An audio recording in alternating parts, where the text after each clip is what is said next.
What's good, guys? We're back with another video today. As you can see, I got the client in the chair right now. He's got long hair, and what we're going to be doing is doing a bald fade with the slick back. So now I'm just moisturizing the hair, getting it nice and damp. That way it's easier to part and easier to cut, and I can get cleaner sections. As you can see right here, I'm going from the recession point, that top right recession point, all the way to the back of the crown of the head, and I'm making a horseshoe shape up top. So now that I've got that sectioned, what I'm going to do is I'm going to be removing the weight and setting my foundation and setting the shape of the cut that I want to blend into. So along that parting from the recession point to the crown, I'm going to be doing diagonal sections, and I'm going to be pulling it off the head right about at a 90-degree angle, because I'm trying to create a square shape. If I wanted a little bit more weight and I wanted it to be a little bit rounded, I would go at a 45-degree angle. But as you can see right here, I'm just going all the way from the front point of the head all the way to the back towards the crown. And what I'm doing is I'm doing 1-inch sections. The smaller the section, the cleaner the cut and the more even it's going to be. So I'm just working my way all the way to the back of the head right now.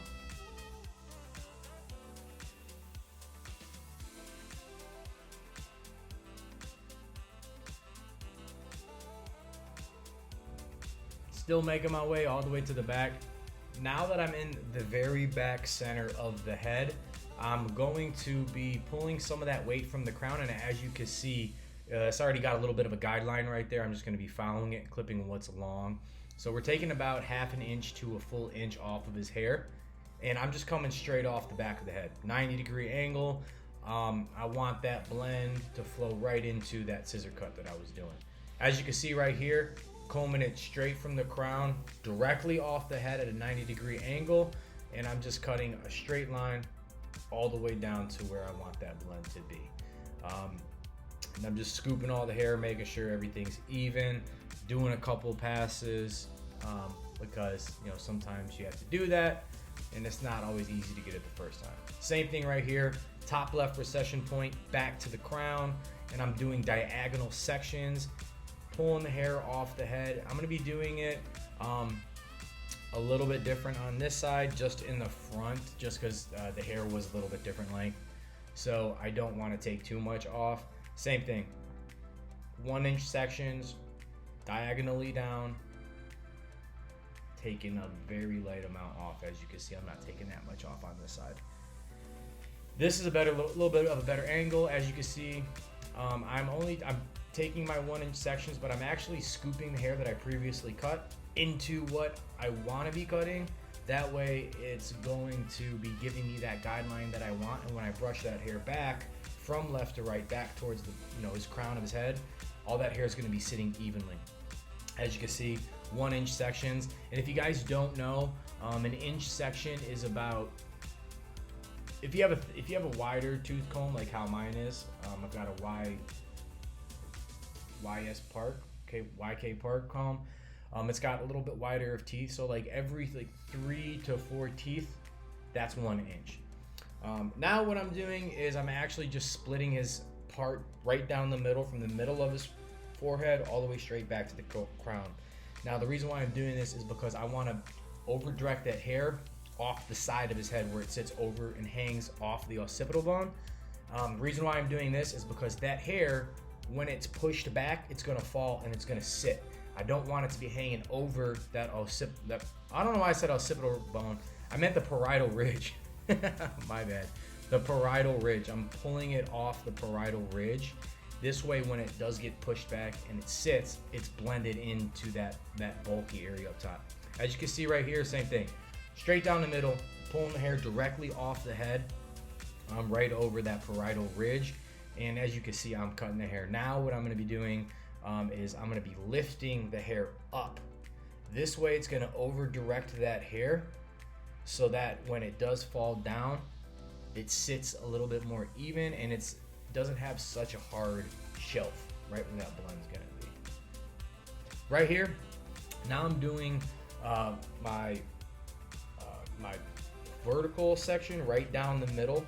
What I'm going to be doing is I'm going to be taking that length from the crown. I'm going to start in the back of the crown and work my way towards the front and then come back. So the reason why I'm starting in the back is because there's a short piece, and that's what my guideline is going to be. It's going to determine how much I'm cutting off, and I'm going to follow that guideline all the way to the front of the hair. Once I get past, you know, like the apex, the highest point of the head, I'm going to start to level off with my cutting. I'm not going to angle it. I'm going to be, you know, cutting it level all the way to the apex, which is right here. Once I hit the crown where the head starts to curve, I'm going to be kind of cutting it at an angle down towards where that guideline is. And the reason why I'm going front and then back is because I want to set in that shape, and then I want to perfect it, and I want to make sure that everything is even. As you can see right here, same thing, 1 inch section. I'll do 2 to 3 sections on the very top of the head, work my way over to the left side, work my way over to the right side. This way, you know, you're doing the same amount of the sections. As you can see right here, following that guideline, taking a little bit off because his hair grown out a little bit more right there, that front left, because we haven't really trimmed it this much. Usually we're just doing light trims, but we're taking about anywhere from like 1/2 inch to 1 inch, sometimes 1.5 inches in some sections.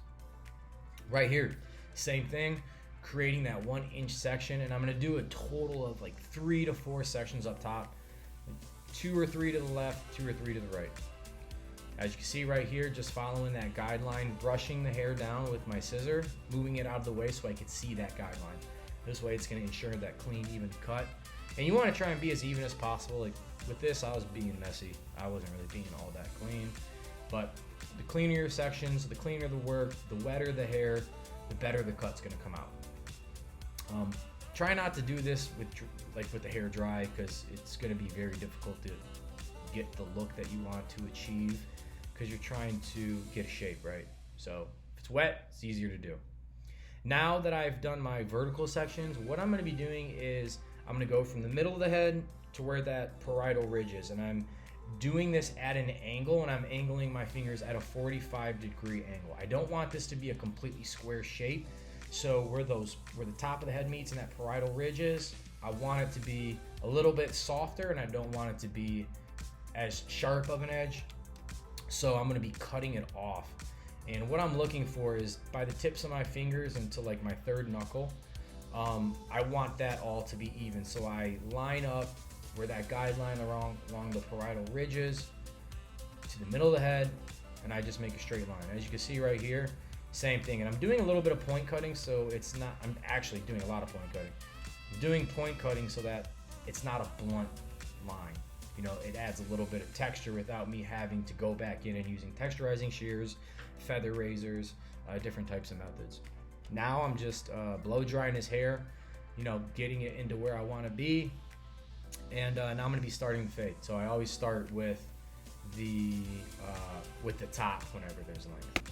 I've been seeing a lot of different ways to fade online. I've started with high guards, low guards, bald, worked it up, worked it down.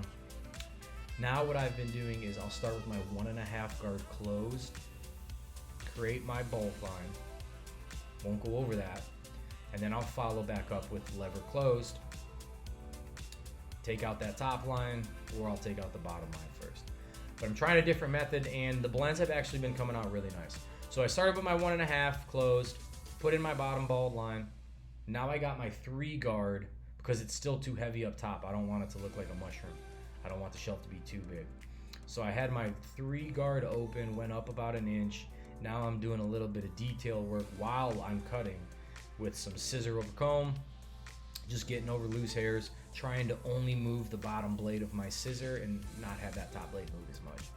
So I'm just still following the shape of the blend, starting from the left to the right.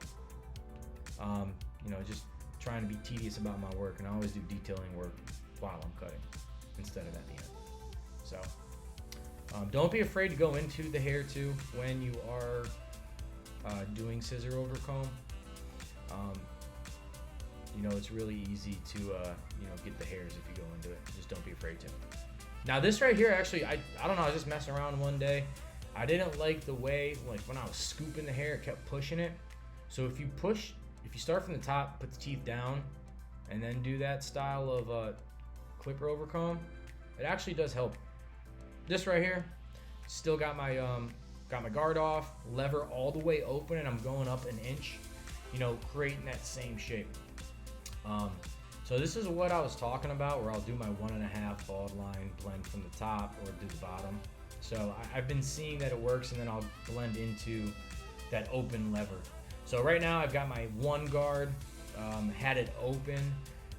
Now I got it closed, you know, just slowly going up. And I've been using these JRLs.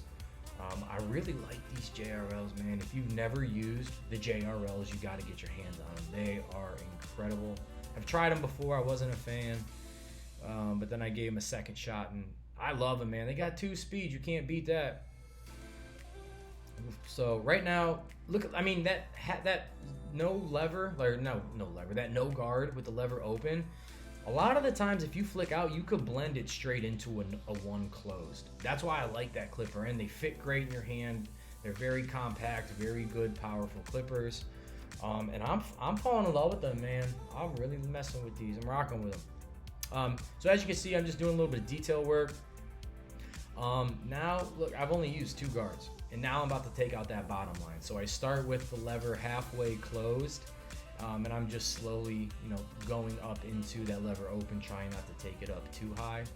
That way I don't want to push the blend up. But as you can see, I'm still going with the shape of the head, just slowly closing that lever. And you can see right there where that lever's at. It's about halfway closed, halfway open, whatever you want to call it. So I'm just slowly attacking that bald line, making sure that I don't raise it. I don't want to go too high with it. I still want it to, you know, start lower, closer to the ear. And that side's pretty much done already. So back at it, 1.5, lever closed, creating the shape, 3 guard all the way open. And I'm using my comb to hold the hairs down so they don't get pushed up and I don't have to go over it too much. If you've never tried that, try this method out. It really helps the hair get held in place. So I'm just going through, debulking, creating that, you know, top guideline that I want, that I don't want to go over. Once I'm done with that, I soften some hairs up, get some of the longer hairs, and I'm just, you know, scissor over combing it right now. I'm just looking for any hairs that hang over wherever that guideline is. And I'm trying not to go too high over that parietal ridge. I don't want to push my blend up or dig too deep in the hair. Back at it, lever closed, just going over the ear. You know, I'm trying to stretch my blends out a little bit more. So I'm starting them a little bit lower, and I'm stretching out that lever open a little bit more than I normally would. This right here, same thing, you know, that I did on the other side. Lever open right now. I'm going up a full inch, you know, just creating my bottom guideline. Right here, got my 1 guard. Same thing, same steps that I did on the other side.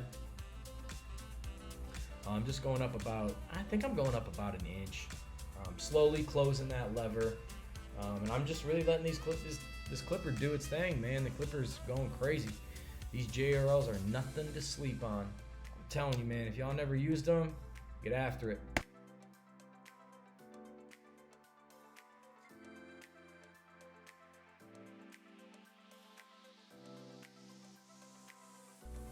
Now I got my half guard on. I wasn't really pleased with how the 1 guard came out. You know, there was still a little bit of a dark spot and a dark line, and I wanted to get rid of it. So I popped on the half guard, and I'm just doing the same thing, slowly going up about an inch, starting with it open, slowly closing the lever, you know, just working out that line that I wasn't able to get out with that 1 guard. You know, sometimes you're gonna have to do that. Sometimes the guards don't always, you know, go into each other. You can't always guard skip. Sometimes you can. On the other side of his head I was able to, but on this side I'm not. So the guard systems work. Sometimes you could skip them, sometimes you need them. Right here, as you can see, just getting out that bottom line, and I'm about to take this guard off and hit it with the lever halfway open. Boom, halfway open. Slowly going up, slowly working it out. I'm just gonna keep closing that lever until I get that bottom line up.